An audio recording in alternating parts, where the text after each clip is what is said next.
Kisah nyata bapak tua miskin menemukan satu peti keping emas. Kisah ini diriwayatkan oleh Imam At-Tabari.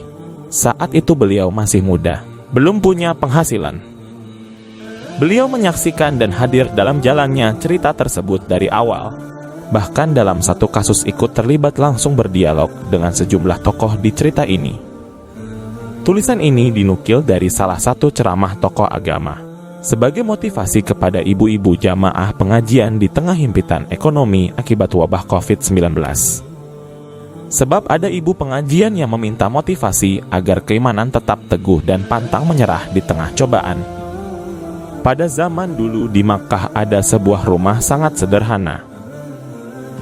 Dihuni satu lelaki tua dan 8 perempuan yang berada di bawah naungannya. Terdiri 4 orang anaknya, 1 istri, 1 mertua, dan 2 saudarinya. Semuanya miskin. Kebutuhan hidup mereka hanya bersumber dari bapak tua itu.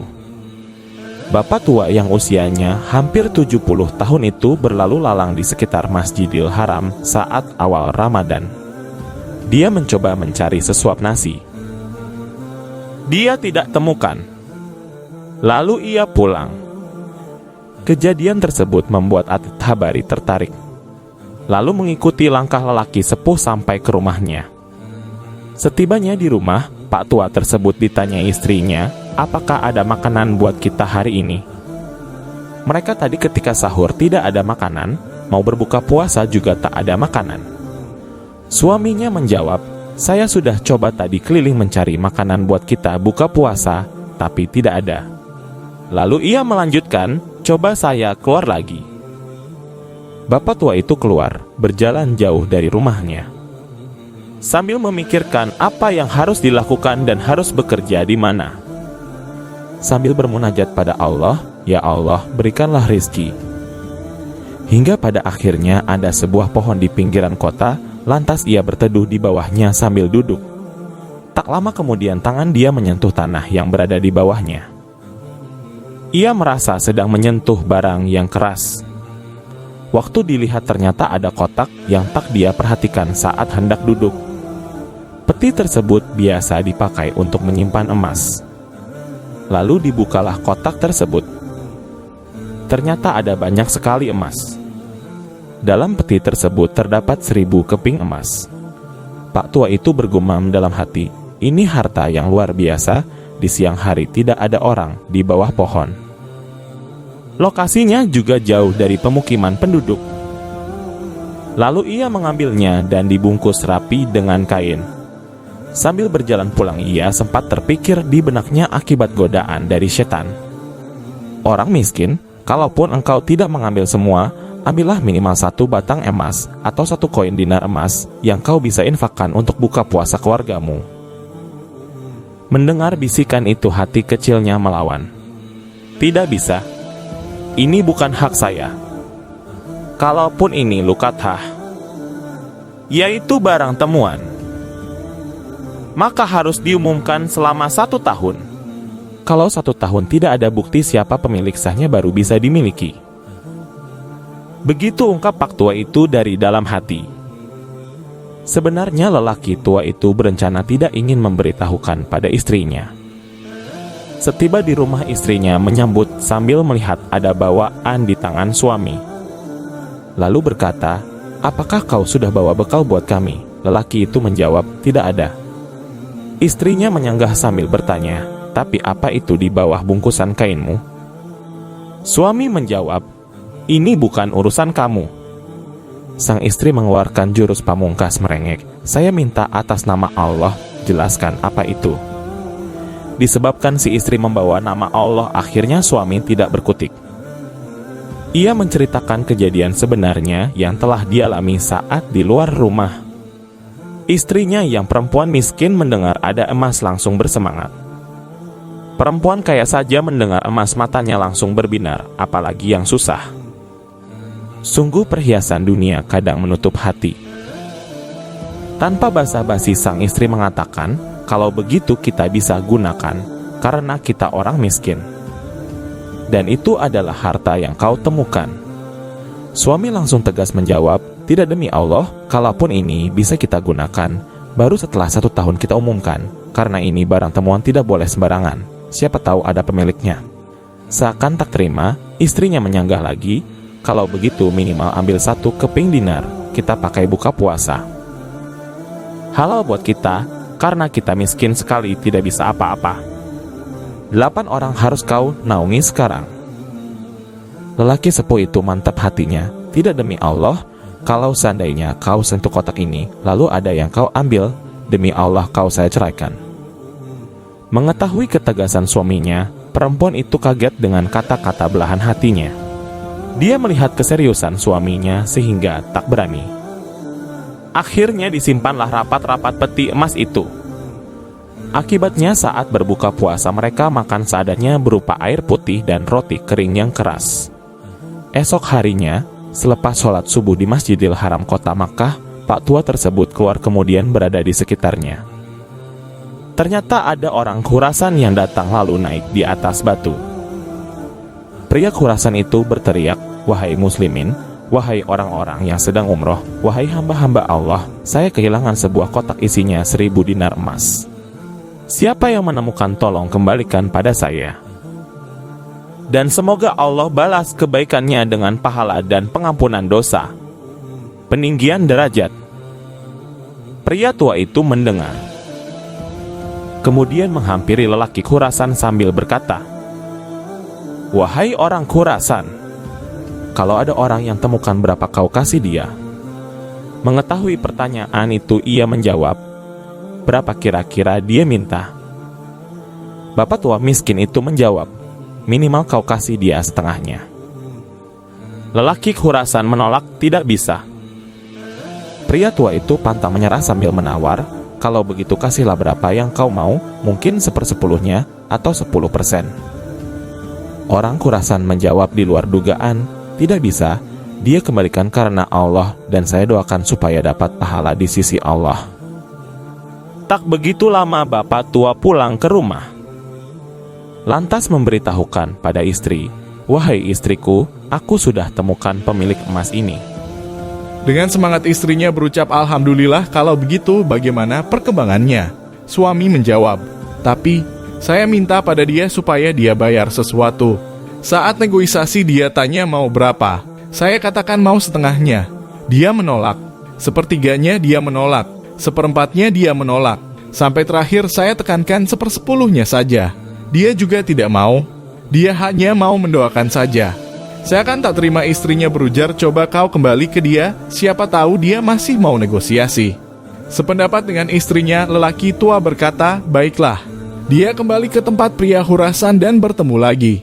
Orang Khurasan itu masih sama dengan hari sebelumnya, yakni menaiki batu di sekitar Masjidil Haram sambil berteriak mengumumkan kehilangan harta. Orang tua itu berkata padanya, "Wahai orang Khurasan, saya sudah bilang pada kau kemarin, berilah upah. Mungkin kalau kau tawarkan upah orangnya mau mengembalikan barang tuan yang hilang." Pria Khurasan bertanya, "Berapa paman saya kasih?" Pria tua itu berkata, "Saya bilang seperti kemarin 1/10. Orang Khurasan mengatakan, "Tidak, saya tidak mau." Pria tua itu akhirnya berkata, "Kalau begitu berikan dia 1 saja keping dinar itu, yang dia bisa pakai setengahnya untuk disedekahkan untuk memberi makan orang-orang susah di sekitar Masjidil Haram. Setengahnya lagi buat kebutuhan keluarganya." Orang Khurasan itu terdiam lalu memutuskan, "Tidak, demi Allah, pokoknya dia kembalikan utuh dengan balasan pahala di sisi Allah atau tidak usah. Kalau dia meminta bayaran saya tidak mau." Pria tua itu kembali lagi ke rumah untuk memberitahu istrinya, orang ini betul-betul tak mau 1 keping dinar pun dia tak mau kasih. Tak terduga istrinya berkata, "Saya sudah bertekad untuk mengembalikan, semoga Allah menyelesaikan permasalahan kita." Lalu di hari berikutnya orang tua itu kembali lagi ke Masjidil Haram bertemu lagi dengan pemilik emas. Ia berkata, "Wahai orang Khurasan, kau mau petimu? Saya tahu di mana petimu itu, ikutlah denganku." Pria Khurasan berkata, "Baiklah, saya akan ikut." Imam At-Tabari yang menceritakan kisah ini mengikuti mereka ke rumah bapak tua. Setiba di rumah itu beliau melihat ada pemandangan mengenaskan. Beliau melihat rumah yang sebenarnya tidak layak untuk ditinggali. Atapnya hanya terbuat dari kain-kain sobek. Lalu At-Tabari minta izin untuk ikut serta masuk ke dalam rumah. Beliau berkata, "Maaf paman, bisa tidak saya ikut masuk? Karena sudah dari awal saya mengikuti kisah ini." Lalu pria tua itu mengizinkan, "Masuklah." Waktu masuk At-Tabari menceritakan bahwa rumah itu tidak ada sama sekali karpet. Tidak ada apa-apa, kosong melompong. Hanya ada semacam sekat dan seakan-akan di belakang sekat itu ada perempuan-perempuan tua yang kelihatan dari penampilan dengan kondisi yang begitu kesusahan. Bajunya pas-pasan dan sangat kelihatan lusuh. Tak lama setelah itu bapak tua menuju satu arah di rumahnya. Digalilah tanah lantas dikeluarkan kotak emas yang disimpannya. Pria tua itu berkata, "Sayalah penemu hartamu itu ini. Dan saya sempat minta kepadamu untuk memberikan kepadaku sebagian. Sebagaimana kau lihat keadaan keluarga saya susah seperti ini. Saya di sini 9 orang di rumah sempit ini. Saya laki-laki sendiri di sini, mereka semua miskin." Lelaki kurasan itu membuka petinya dan menghitung isinya, ternyata masih utuh. Dia mengatakan hal yang mengagetkan, "Tidak, saya tidak akan memberikan apa-apa. Saya cuma doakan kamu kebaikan." Lalu ia mengangkat peti sambil keluar rumah tanpa merasa ada beban salah. Waktu pria Khurasan itu keluar, semua perempuan-perempuan di dalam rumah seperti orang yang sedang menggigit jari. Terkaget ada orang yang menerima kembali harta yang hilang, tidak memberi imbalan sedikit pun pada penemunya. Bapak tua yang menjadi tokoh utama dalam cerita ini pasrah sambil berucap, "Inna lillahi wa inna ilaihi roji'un, ini musibah." Imam Tabari hanya bisa menundukkan kepala. Tidak tahu harus bilang apa, serba salah. Sebab saat itu beliau masih muda, belum punya apa-apa. Kalaupun mau membantu, akan membantu apa? Tiba-tiba ada yang ketuk-ketuk pintu. Lalu pemilik rumah membuka, ternyata orang Khurasan itu kembali. Kata bapak tua itu, "Ada apa wahai orang Khurasan?" Lantas dijawab, "Bisa saya masuk?" Orang tua itu mempersilakan, "Baik, silakan masuk." Orang Khurasan itu langsung menjelaskan, "Begini ceritanya, saya punya seorang ayah yang meninggalkan 3 peti emas seperti ini, masing-masing 1000 dinar. Saat ayah mau meninggal berwasiat, 1 peti dinar emas kamu bagikan sebagai warisan. 1 kotak dinar emas kamu gunakan pergi haji. Dan 1 kotak dinar emas lagi kau berikan pada orang yang sangat miskin dan susah. Saya ingin supaya hidupnya jadi lebih baik." Orang Khurasan itu melanjutkan penjelasannya, "Itulah sebabnya wahai paman, saya tidak memberikan 1 keping dinar pun, karena ini amanah orang tua saya.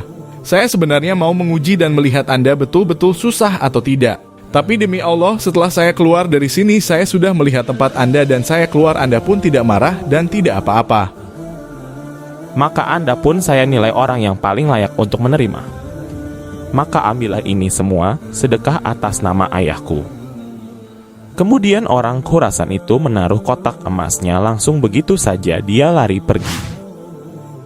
Orang tua dan Imam Tabari ingin mengejarnya untuk mengucapkan terima kasih, tapi ternyata sudah hilang dari jangkauan mata. Dia sudah menghilang, lalu orang tua itu memanggil Tabari untuk masuk ke dalam rumah. Mereka berdua duduk di dalam rumah. Lantas pria tua itu memanggil 8 perempuan penghuni rumah lainnya. Pria itu membagikan uang itu secara rata pada mereka semua termasuk Imam Tabari. Berhubung jumlah mereka semua ada 10 orang, maka masing-masing dapat 100 dinar emas. Setelah selesai membagi-bagikan kepingan emas, pria tua itu berujar, "Wahai istriku, bukankah ini lebih baik? Setelah kita bersabar sedikit, Allah menjadikan semuanya milik kita. Daripada kemarin kamu ambil 1 dinar tapi haram."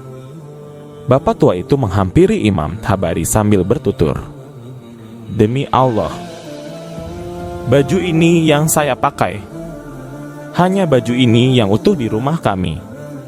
Sebagaimana yang kau lihat baju-baju yang semuanya dipakai keluargaku. Tidak ada yang layak dipakai sholat. Jadi waktu sholat tiba, saya sholat dulu. Kemudian saya sembunyi di satu tempat. Baju ini saya buka dipakai istri saya. Dipakai sholat. Setelah itu dibuka dipakai sholat oleh mertua saya. Dibuka dipakai sholat oleh saudari saya. Oleh anak saya. Hanya 1 baju." Setelah mengucapkan terima kasih, lalu Imam At-Tabari pergi. Harta 100 dinar yang beliau terima itu, menurut beliau itu adalah harta yang paling berkah dalam hidupnya. Beliau menceritakan lagi, setelah beberapa tahun berlalu maka kembalilah ke Makkah. Mendatangi rumah bapak tua itu sesuai dengan alamat yang dulu saat beliau datangi. Ternyata rumah itu tidak ada. Beliau mencari tahu, ternyata orang sepuh tersebut sudah meninggal. Beliau mendapati 4 anak dari bapak tua itu menikah dengan tokoh-tokoh Makkah yang kaya dan berpengaruh. Dan keluarga mereka menjadi orang yang mampu semuanya. Cerita tersebut mengandung hikmah yang luar biasa, yang mana dari kisah Pak Tua tersebut mengajarkan kita betapa pentingnya sikap jujur dan kesabaran. Semua yang kita lakukan hanya karena Allah. Sebagaimana perilaku Pak Tua tersebut, kehidupan yang ia lalui diserahkan kepada ketentuan Allah, sampai-sampai yang bukan haknya tidak pernah disentuh. Walau harus menahan lapar, namun berkat kesabarannya untuk menghindari harta haram, maka Allah akan menggantikannya dengan harta yang jauh lebih banyak dan halal serta paling berkah. Semoga kisah sukses ini menjadi motivasi bagi sahabat risalah Nabi untuk berlaku jujur dan bersabar.